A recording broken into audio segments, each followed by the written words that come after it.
جو آنسو سجدوں میں بہائے جاتے ہیں، اللہ ان کا برم کبھی نہیں توڑتا۔ اللہ کن کہتا ہے اور تقدیر کا بھی لکھا بدل دیتا ہے۔ تمہارا تہجد تک آنا بھی ایک معجزہ ہے۔ جو دعا تمہیں تہجد تک لے آئی وہ بھی ایک معجزہ ہے، اور پتہ ہے تہجد میں جو تم مانگو گے وہ بھی اللہ معجزے کی صورت میں سنے گا اور تم حیران رہ جاؤ گے۔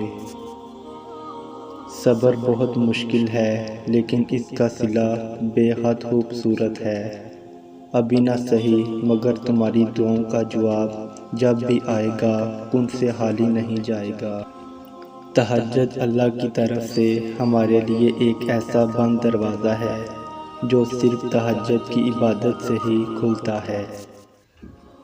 وہ رب جو تم سے سب سے زیادہ پیار کرتا ہے، وہ جو تمہیں صبر دیتا ہے، تمہیں ہمت دیتا ہے، تمہیں تہجد میں اٹھنے کی توفیق دیتا ہے، تو تم نے کیسے سوچ لیا وہ تمہارے صبر کو شکر میں نہیں بدل سکتا؟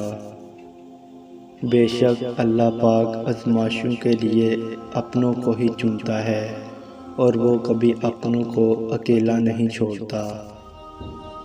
وہ معجزے بھی کرتا ہے تو آتے طوفانوں کا رخ بدل دیتا ہے، اور پھر حکم کن سے وہ بدل دیا کرتا ہے ہر مقدر بھی، اور جو تم سے چھین لی جائے تمہارے ہاتھوں سے وہ اسے بھی لوٹا دیا کرتا ہے، کیونکہ اس کی محبت ہے 70 ماؤں سے بھی زیادہ۔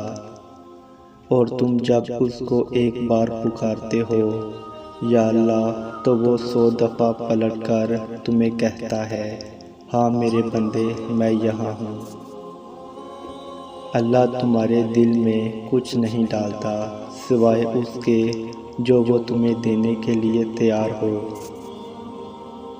دعائیں کبھی بھی رد نہیں کی جاتی، پھر وہ تہجد کی دعا ہو یا کسی فرض نماز کی، پھر وہ ہنس کر مانگی گئی ہو یا روتے ہوئے، پھر وہ کسی نمازی کی ہو یا بے نمازی کی۔